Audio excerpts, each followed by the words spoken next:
Madhava Kunja Bihari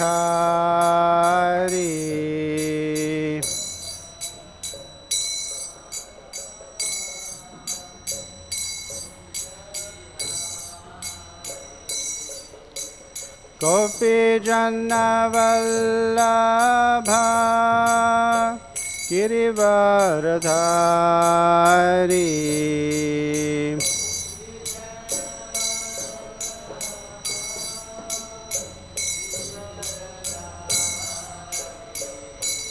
Jaya Gopi Janna Vallabha Girivardhari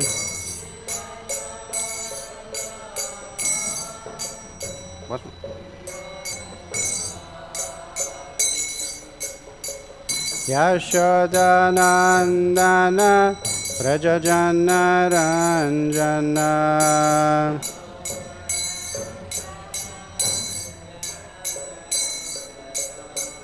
Yashodanandana Prajajana Ranjana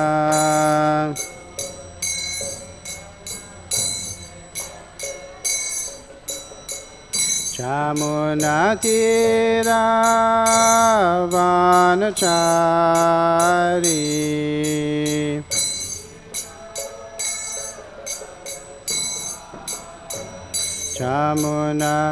Chamunatira Vanachari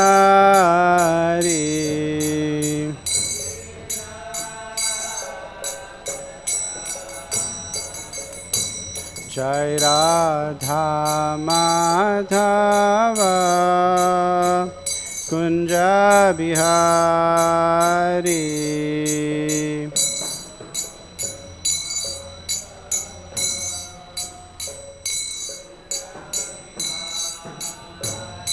Jaya Radha Madhava Kunja Bihari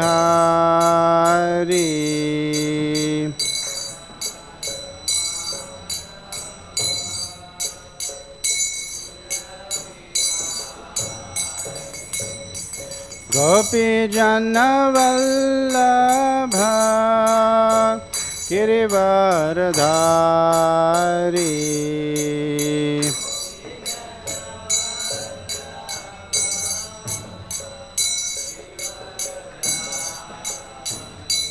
Jaya Gopi Janna Vallabha Girivardhari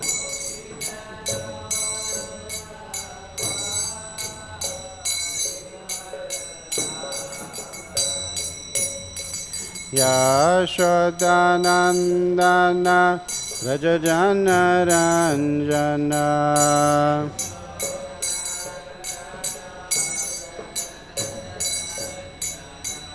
Yashodanandana Brajajana Ranjana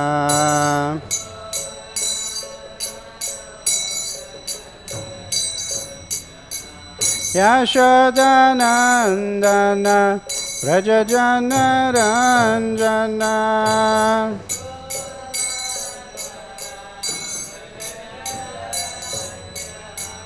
Yashodanandana Brajajana Ranjana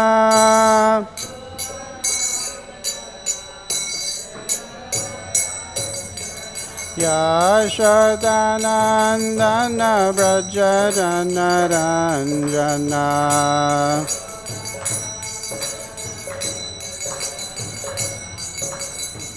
Yashodanandana Brajajana Ranjana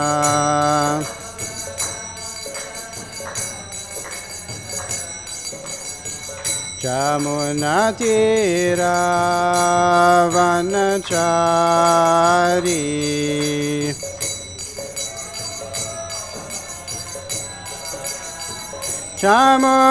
Chamunatira Vanachari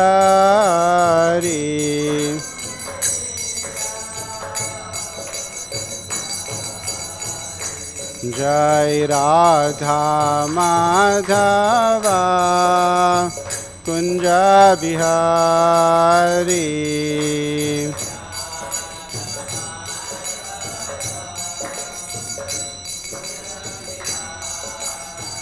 Jaya Radha Madhava Kunja Bihari.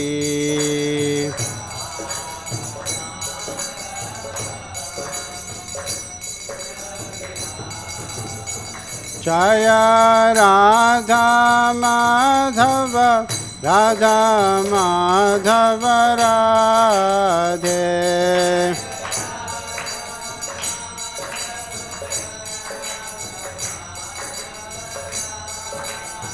Jaya Panchatattva Panchatattva Panchatattva Jaya Panchatattva.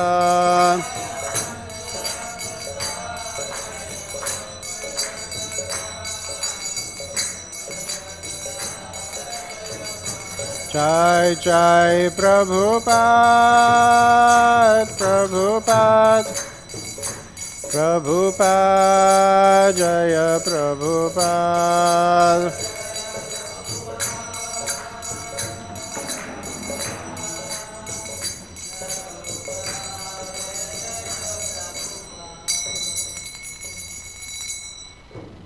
Jai Om Vishwapad Brahmhamsa Parivirajikacharya Stotra Satashi Srimad His Divine Grace A.C. Bhaktivedanta Swami Srila Prabhupada Ki. ISKCON Beauty Founder Acharya Srila Prabhupada Ki. Grantaraj Srimad Bhagavatam Ki. Samveda Gaura Bhaktivinoda Ki. Jai Nitai Gaur Premanande.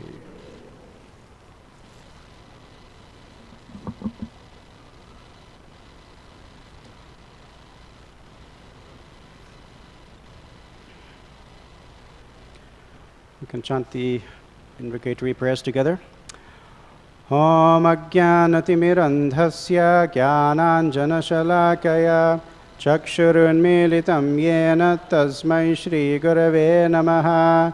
Shri Chaitanya Manobhishtam Sthapitam Yena Bhutale Swayam Rupah Kada Mahyam Dadati Swapadantikam. Vandeham Shri Guru Shri Yutapatakamalam Shri Gurun Vaishnavamscha Shri Rupam Sagrajatam Sahagana Raghunathanvitam Tam Sajivam Sadvaitam Savadhutam Parijana Sahitam Krishna Chaitanya Devam Shri Radha Krishna Padan Sahagana Lalita Shri Vishakhanvitamscha. He Krishna Karuna Sindho Dinabandho Jagatpate Gopesha Gopika Kanta Radha Kanta Namostute Tapta Kanchana Gaurangi Radhe Vrindavaneshwari Vrishabhanusute Devi Pranamami Haripriye Vancha Kalpatarubhyascha Kripa Sindhubhya evacha Patitanam Pavanebhyo Vaishnavebhyo Namo Namaha. Jai Shri Krishna Chaitanya Prabhu Nityananda Shri Advaita Gadadhara Shrivasadi Gaura Bhakta Vrinda. Hare Krishna Krishna Krishna Hare Hare Hare Rama Rama Rama Hare Hare. This morning we're reading from Srimad Bhagavatam, Canto 3, Chapter 18, the battle between Lord Boar and Hiranyaksha. We have texts 22 and 23. Om Namo Bhagavate Vasudevaya. Om Namo Bhagavate Vasudevaya. Om Namo Bhagavate Vasudevaya.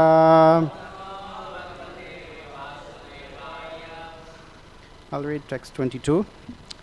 Brahmovāca eṣaḥ deva devānām aṅghri-mūlam upeyuṣām viprāṇāṁ saurabheyīṇāṁ bhūtānām anāgasām.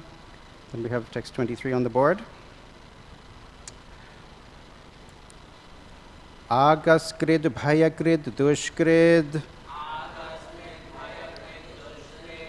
āgas-kṛd, bhaya-kṛt, duṣkṛd. asmad-rāddha-varo suraḥ. asmad-rāddha-varo suraḥ.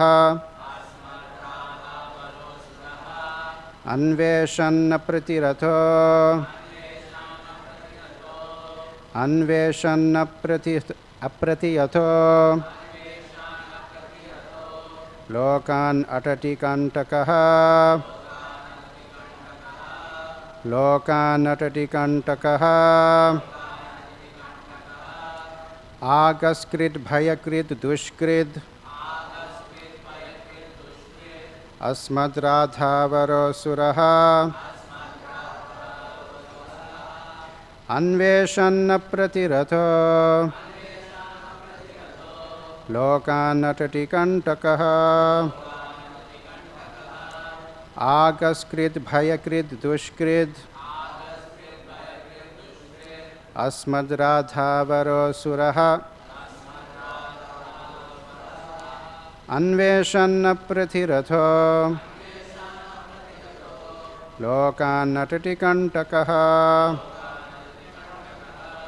āgas-kṛd, bhaya-kṛt, duṣkṛd. asmad-rāddha-varo suraḥ. anveṣann apratiratho. lokān aṭati kaṇṭakaḥ.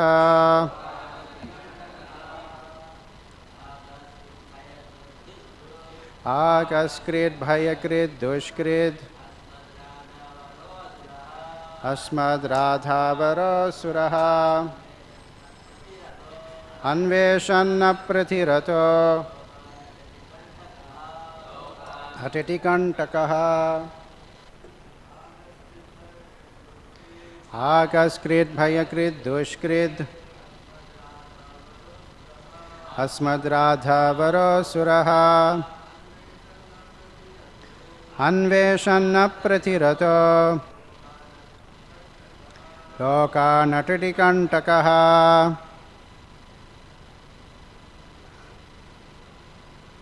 Someone else, please. āgas-kṛd, bhaya-kṛt, duṣkṛd.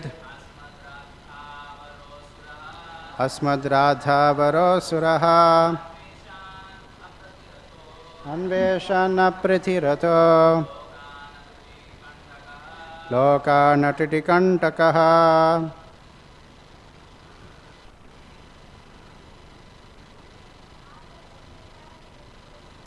āgas-kṛd, bhaya-kṛt, duṣkṛd. asmad-rāddha-varo suraḥ. anveṣann apratiratho. lokān aṭati kaṇṭakaḥ. Messages? āgas-kṛd, bhaya-kṛt, duṣkṛd.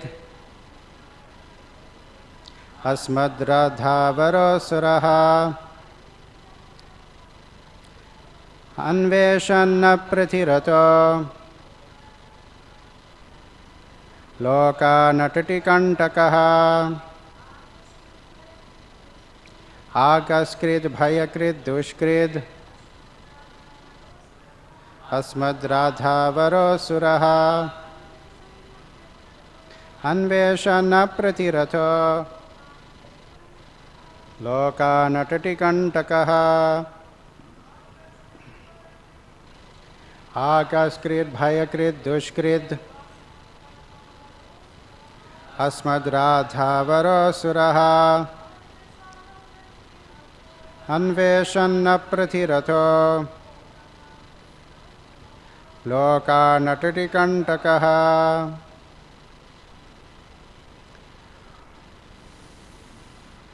Word for it. āgaḥ-kṛt, an offender. Bhaya-kṛt, a source of fear. duṣkṛd, wrongdoer. Asmat, from me. Rāddha-varaḥ, having attained a boon. Asuraḥ, a demon. Anveṣann, searching. Apratiratho, having no proper combatant. Lokān, all over the universe. Aṭati, he wanders. kaṇṭakaḥ, being a pinprick for everyone. Translation and purport by His Divine Grace Srila Prabhupada. Translation for 22 and 23 is together. Lord Brahmā said, "My dear Lord, this demon has proved to be a constant pinprick to the demigods, the brahmanas, the cows, and innocent persons who are spotless and always dependent upon worshipping your lotus feet." So that was translation for 22. 23 translation. He has become a source of fear by unnecessarily harassing them. Since he has attained a boon from me, he has become a demon, always searching for a proper combatant, wandering all over the universe for this infamous purpose. Purport. There are two classes of living entities. One is called sura, or the demigods, and the other is called asura, or the demons. Demons are generally fond of worshipping the demigods, and there are evidences that by such worship they get extensive power for their sense gratification. This later proves to be a cause of trouble to the brahmanas, demigods, and other innocent living entities. Demons habitually find fault with the demigods, brahmanas, and innocent, to whom they are a constant source of fear. The way of the demon is to take power from the demigods and then tease the demigods themselves. There is an instance of a great devotee of Lord Shiva who obtained a boon from Lord Shiva that the head of whomever he touched with his hand would come off its trunk. As soon as the boon was offered to him, the demon wanted to touch the very head of Lord Shiva. That is their way. The devotees of the Supreme Personality of Godhead do not, however, ask any favor for sense gratification. Even if they are offered liberation, they refuse it. They are happy simply engaged in the transcendental loving service of the Lord. Brahmovāca eṣaḥ devānām aṅghri-mūlam upeyuṣām viprāṇāṁ saurabheyīṇāṁ bhūtānām anāgasām āgas-kṛd bhaya-kṛt duṣkṛd asmad-rāddha-varo suraḥ anveṣann apratiratho lokān aṭati kaṇṭakaḥ. Lord Brahmā said, "My dear Lord, this demon has proved to be a constant pinprick to the demigods, the brahmanas, the cows, and innocent persons who are spotless and always dependent upon worshipping your lotus feet. He has become a source of fear by unnecessarily harassing them.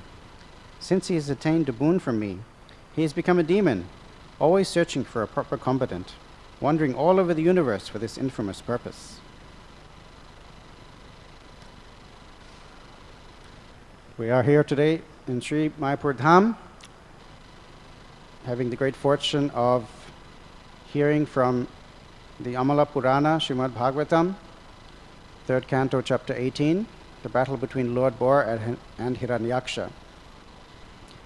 And we're just on the cusp of the festival season. Today is the first in many festivals to come, Lalita Devi's appearance day, and there'll be a very nice celebration this afternoon at 4:30.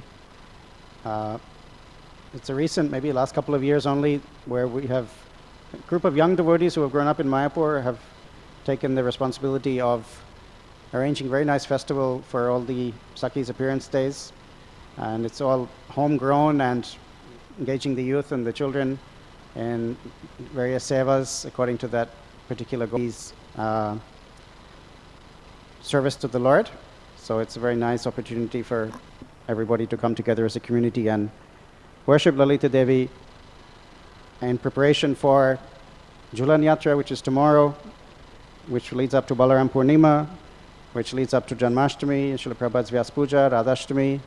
In this way, so many days in the next few weeks will be engaged in festivities celebrating the pastimes and appearance of the Lord. So even here in Srimad Bhagavatam, we are immersed in Varaha Leela, particularly now the battle between Hiranyaksha and Varahadev. And the battle has already started in the previous verses, and at this junction, Lord Brahma and the demigods have arrived to witness the great battle between the Lord and this great demon. And Brahma is encouraging Varaha by explaining how much harassment Hiranyaksha has already managed to accomplish all over the universe. In the previous chapter, we see that Hiranyaksha, to please Hiranyakashipu, he traveled all over the universe with his club. But he was so powerful that the demigods, they didn't even try to fight with him. They just hid themselves out of fear. It says like when snakes hide from Garuda, the same way the demigods hid from Hiranyaksha. And in this verse, Lord Brahma says that he's attained a boon from me. So there's not any very clear reference what exactly Hiranyaksha achieved from Lord Brahma.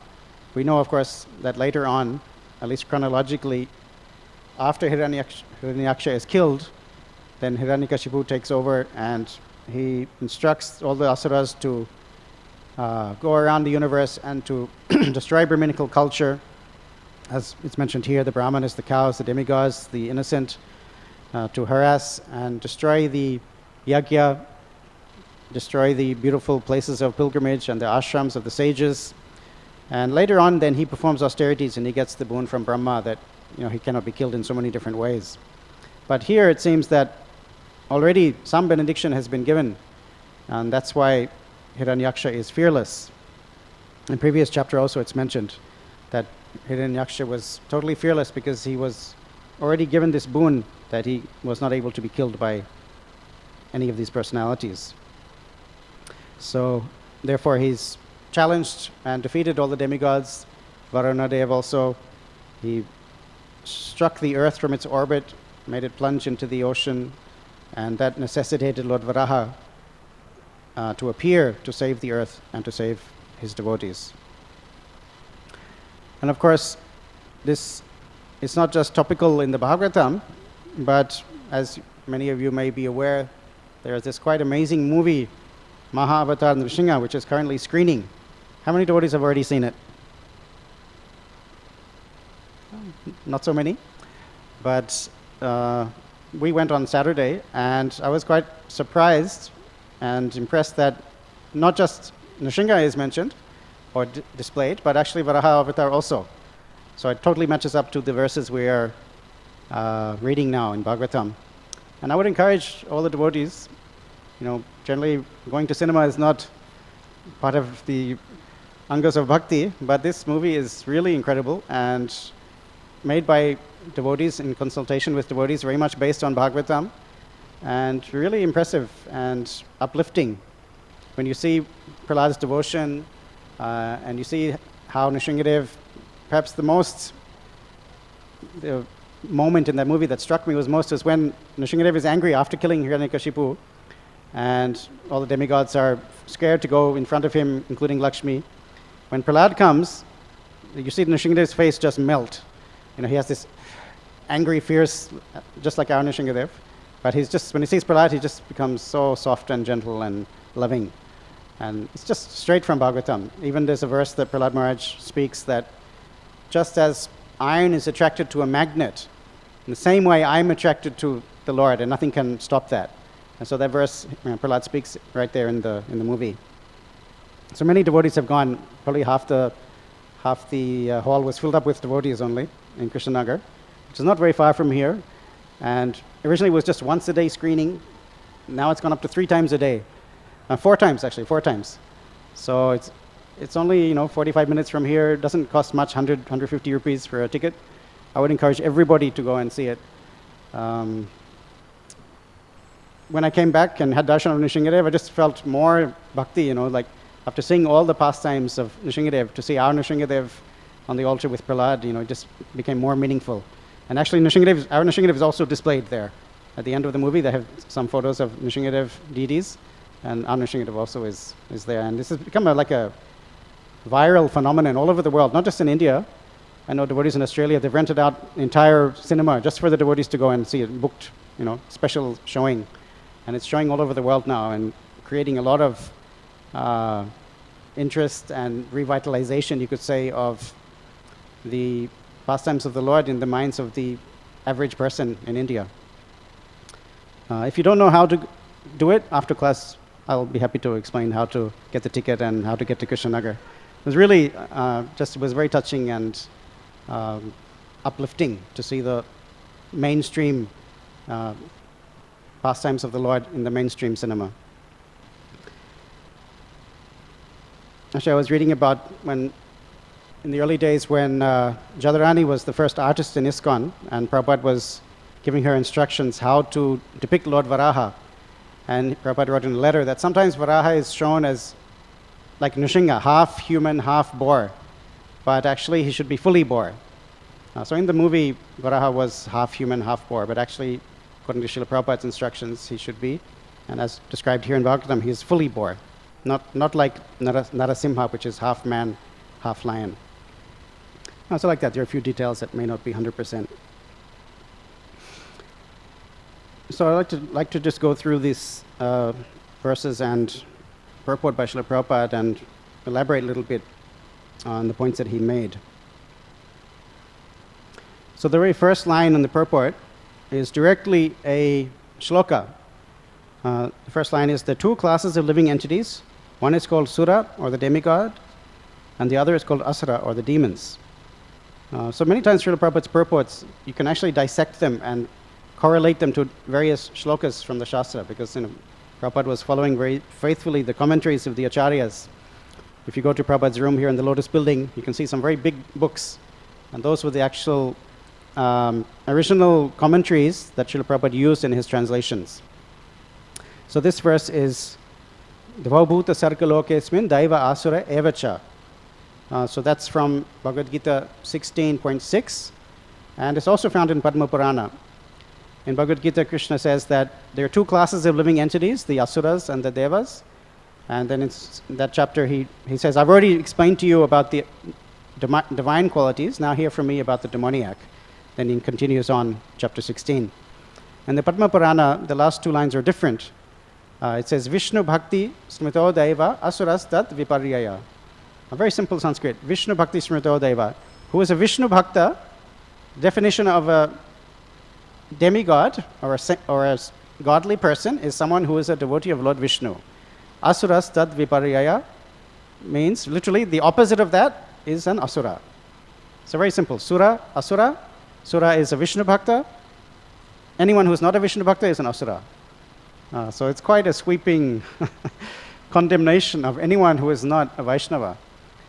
Even they may be worshipping other demigods, as Prabhupada says here. In the next line, demons are generally fond of worshipping the demigods, and there are evidences that by such worship they can get extensive power for their sense gratification. So even they may be worshipping Lord Brahma, worshipping Lord Shiva, Shaivite, Brahmavadi, Mayavadi, demigod worshipper, but very cut and dry, black and white. If they're not Vishnu Bhakta, then they're actually classed, according to this shloka, as asura. Bhagavad Gita, and especially in Padma Purana, it says that.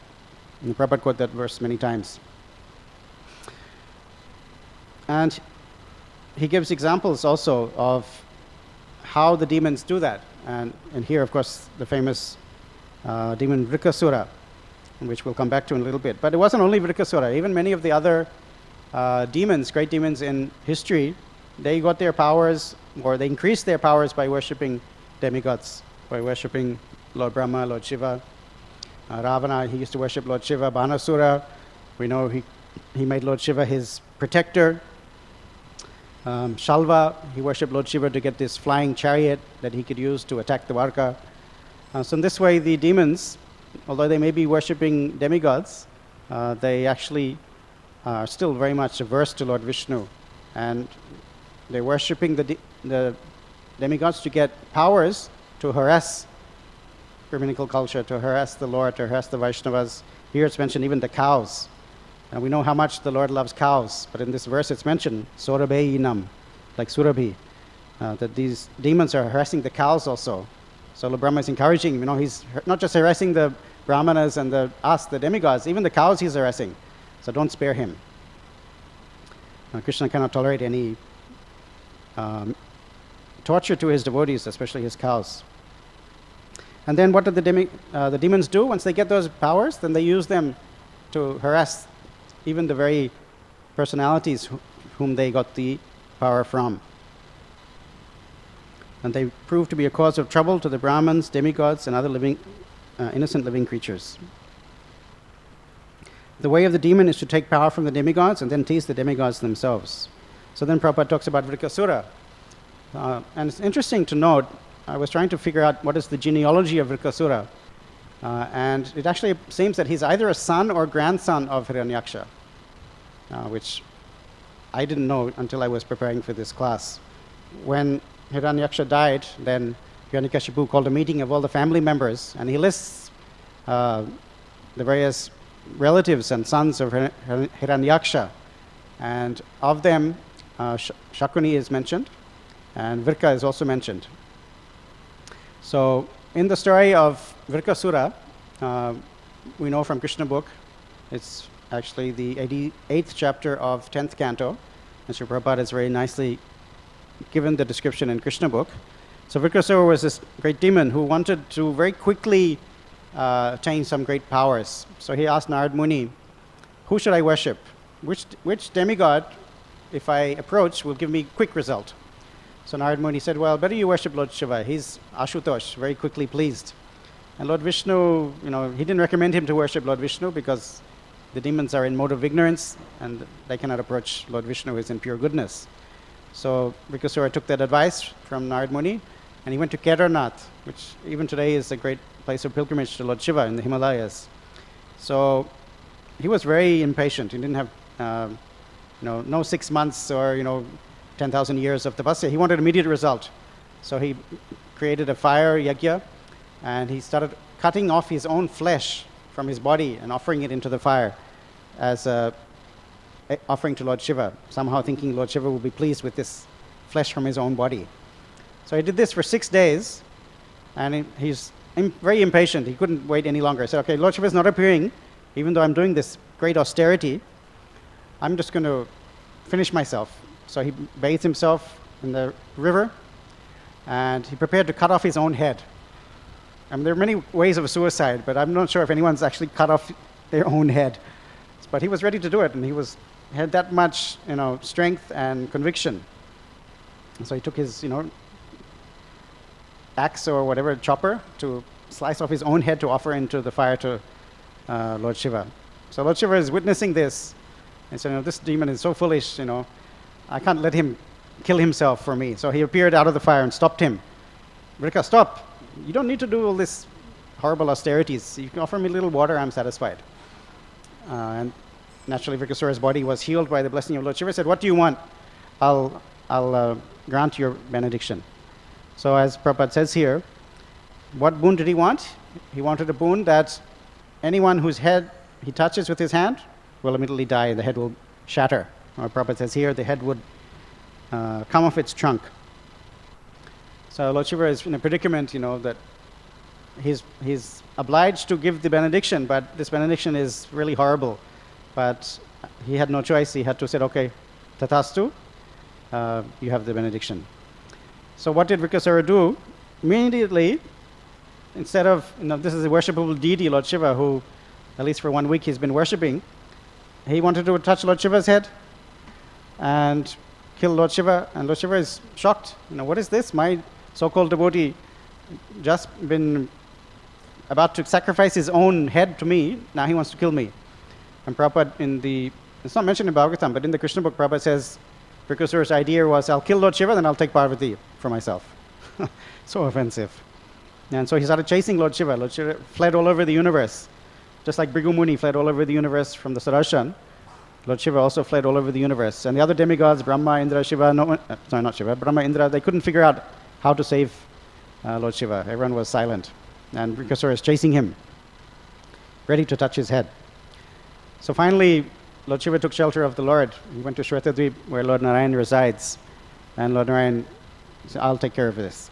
So as Vritrasura is chasing Lord Shiva, the Lord takes kind of like a Vamana avatar form, as a young brahmachari with the danda and the belt and the beads, a very beautiful, effulgent form. He sees Vritrasura running, very energetically after Lord Shiva.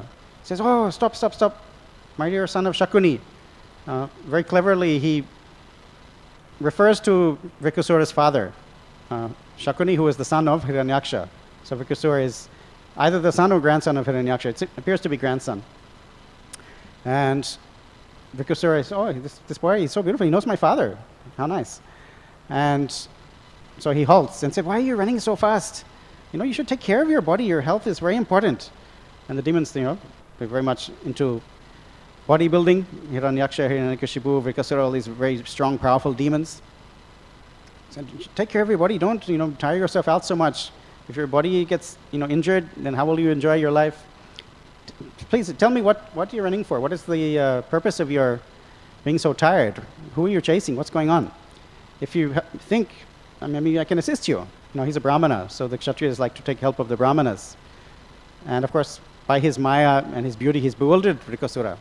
So Vritrasura explains the situation that I got this benediction from Lord Shiva, and I wanted to try it on him, but he's running away. What is this? And this Vamana kind of avatar, he says to Vritrasura, oh, this is, you got it all wrong here. Lord Shiva, he doesn't have any potency to do this. He doesn't have potency to give such benedictions. He's been cursed by Daksha, and he lives with the ghosts and the goblins, and very tamasic and horrible situation. How could you trust the words of Lord Shiva? I tell you what, just touch your own head, and you'll see that this benediction is fake. And then you should just kill Lord Shiva so he doesn't give fake promises in the future. So by the influence of the Maya of the Lord, Vikrama said, oh yeah, this is a good proposal. So he touched his own head. What happened? Of course, he fell. His head cracked open or fell off, and he died immediately.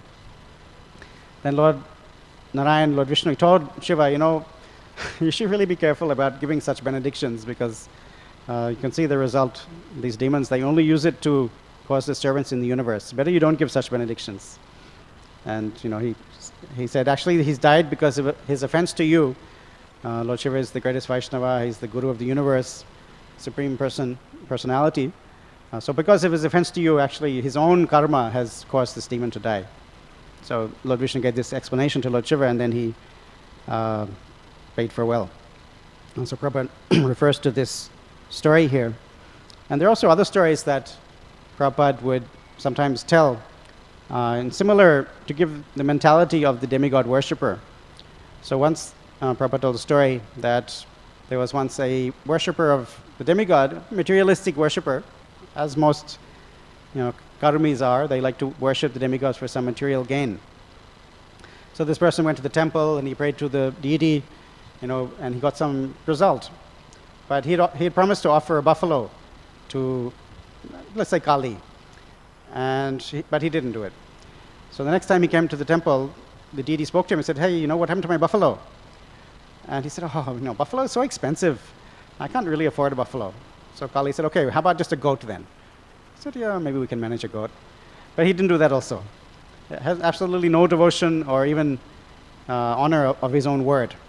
So the next time he came to the temple, Kali said, where's my goat? You didn't bring the goat also? And that person said, goat, it's too much, to offer a goat. So Kali said, okay, well, at least give me something. How about a fly? Everyone can catch a fly. The flies are everywhere. And then the person said, well, if the flies are also buzzing around you, why didn't you just catch one for yourself if you really want to fly so much? And this was the mentality of this.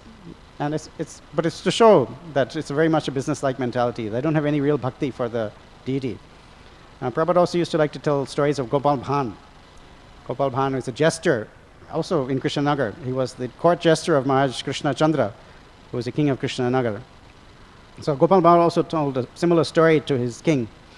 And he said, once he went to visit a friend, and that friend had severe stomach pain. And he had tried different remedies, and nothing was working. So Gopal Bhan told him, have you tried praying to Goddess Kali? So, no, that I didn't try. So, no, pray to Kali. She might help you. So he prayed to Kali, oh, my dear Devi, please relieve me of this pain. I'll offer you a buffalo. And he felt better almost instantly. And Gopal told him, okay, now you better arrange the buffalo for Kali. And the man said, yeah, buffalo is really expensive. Where am I going to get a buffalo? What's Kali going to do with a buffalo anyhow? Then Gopal told him, very similar to the way Prabhupada said it. He said, well, at least you offer a pig then. Smaller animal, easier to manage. And he said, yeah, yeah, okay, I could do that. And then the pain went down again. He became relieved. And Gopal said, see, that means Kali is willing to settle for just a pig. You should now do the pig. And then he said, pig. He was again reluctant to even offer the pig. So then Gopal said, okay, something, at least give something to the deity. And the same thing, like the other man said, you just catch a fly. And this man said, Kali needs some exercise, she should catch a bird herself, and she has so many hands, she can just catch a bird. And immediately the pain came back. And Gopal said, see, you're just messing with Kali. And, and he said, no, I'll offer anything, 5 buffaloes, and like that, the story goes on. So just to show the mentality of these materialistic persons who worship the demigods only for materialistic benefit, the demons, they use those benefits to harass the devotees, harass the cows. Whereas in the end of the purport, Prabhupada says, the devotees of the Supreme Lord do not ask any favor for sense gratification. Even if they're offered liberation, they refuse it. And they're happy simply to engage in the transcendental loving service of the Lord. And we see in the Lord's pastimes, many times the Lord tries to give benediction. He wants to give benediction to his devotees. Even in Prahlad's story, Nrsimhadev was saying, please take something. Or Lord Chaitanya also in Mahaprakash Leela, he wanted to give benedictions to Kolavecha, Sridhar, other devotees, but they had no interest. They just want to serve the Lord eternally and without any consideration of personal needs. And this is the highest level of devotion. Salokya sarshti samepya sarupya matyuta tiyamanam rigninanti vinamat sevanam jara. So the Lord says that the devotees are not interested even in the 4 kinds of liberation. Salokya, to live on the same planet as the Lord. Sarshti, to have the same opulence as the Lord. Samipya, to be very close to the Lord. To merge in the identity of the Lord in personal liberation. Vinamat sevanam. Without the service of the Lord, if liberation doesn't increase their devotional service, then the devotees have no interest in liberation. They're simply happy to engage in the service of the Lord in heaven, in hell, the material world, the spiritual world. Their objective is to serve the Lord only. Liberation is of actually no interest. And if liberation doesn't increase their service, their opportunities for serving the Lord, then they have absolutely no interest.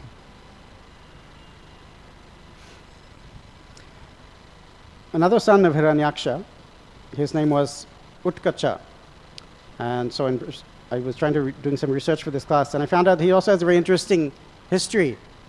And so what happened with Utkacha, he was also a great demon. So once he went to the ashram of one great rishi named Lomasha Rishi. This is described in Garga Samhita. And he started destroying the trees and smashing everything down. So Lomasha Rishi became very angry and cursed him to have no body, to lose his body, lose his gross physical body. So instantly on the spot, that demon lost his body and he left with a subtle body only. So he came to apologize and pay obeisances to the Rishi and ask for forgiveness. So the Lomasha Rishi was pleased. He said, okay, you don't have any body for now, but later on in the Dvapara Yuga, the Lord himself will deliver you from this subtle body. And what actually happened, that demon Utkarcha, he became Shakatasura. So he entered the cart that Krishna kicked. And when Krishna kicked the cart and destroyed Shakatasura, he destroyed his subtle body also, and then he became liberated by the kick of the Lord. So it's not just Hiranyaksha, but even his descendants, Vrikasura, Utkarcha, they all come back again and have different interactions with the Lord and the devotees. Also in that chapter of Vrikasura, one of the very famous shlokas is there, which Srila Prabhupada would often refer to when he was talking about himself. So the couple of verses that Srila Prabhupada really took to heart in his own life. One was the purport to Vyavasayatmika Buddhe, Eke Hakuru Nandana from Bhagavad Gita, 2nd chapter, where in the commentary to that verse, Srila Vishnu Chakravarti Thakur talks about how the disciple must have unflinching faith in the words of the Guru. And Prabhupada took that to heart. And we can see how although he met Bhaktisiddhanta Saraswati Thakur in 1922, over 35 years passed before he actually carried out those early instructions. But he kept that instruction of his guru, for the rest of his life.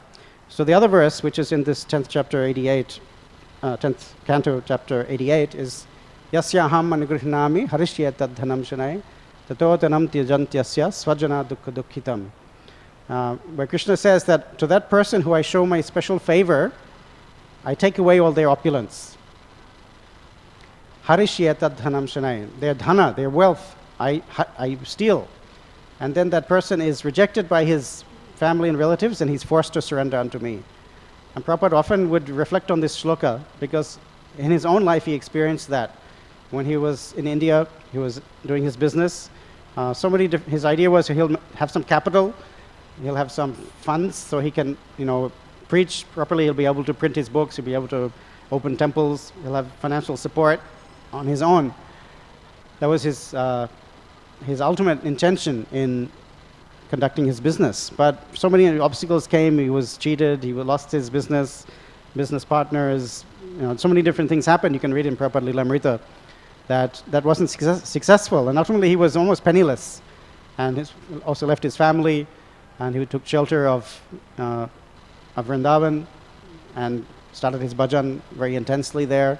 And slowly, we know the story how he printed the early first 3 volumes of Srimad Bhagavatam, took those to America and established ISKCON. So Prabhupada would comment that, at the time I didn't understand what was happening, but when I came across this verse, then I understood that actually this is the mercy of the Lord, taking away all my material distractions, so I had to fully surrender. So that shloka appears in this chapter of Vrikasura pastime.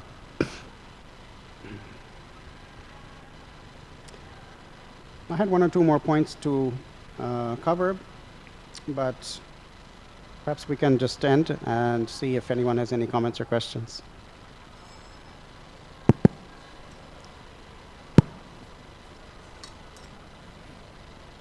I have a couple questions. It's a common thing within our movement for devotees to pray to Lord Nrsingadev if they're having health problems.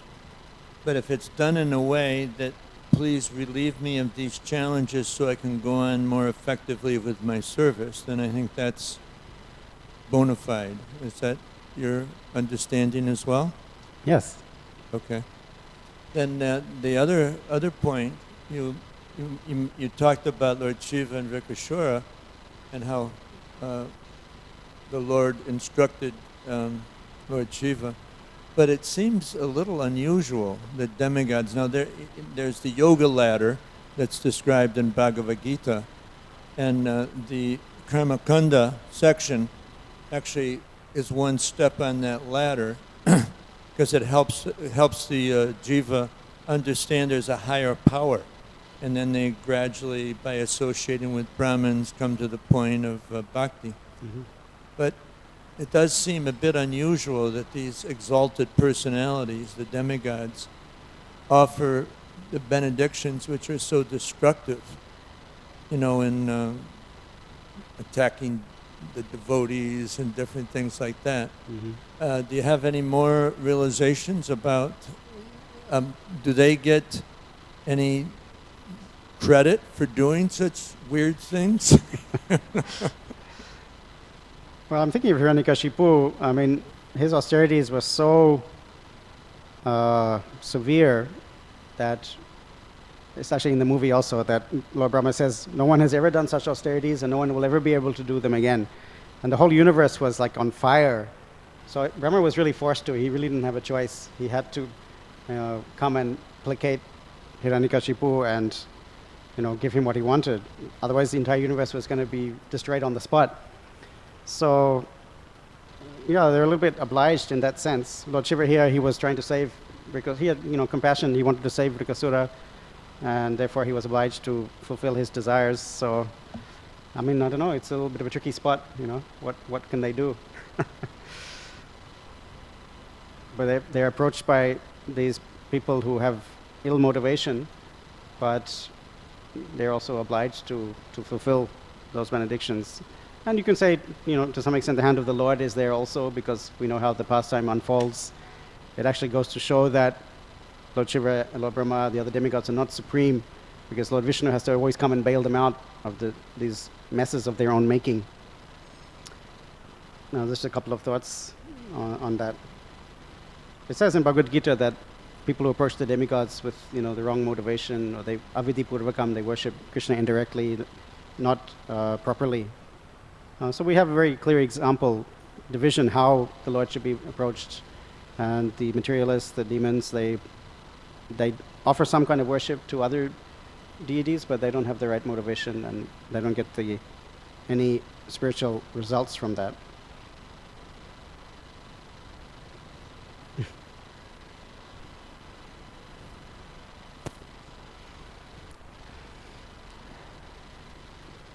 So yeah, if no one else has any other comment or question, then we can end here.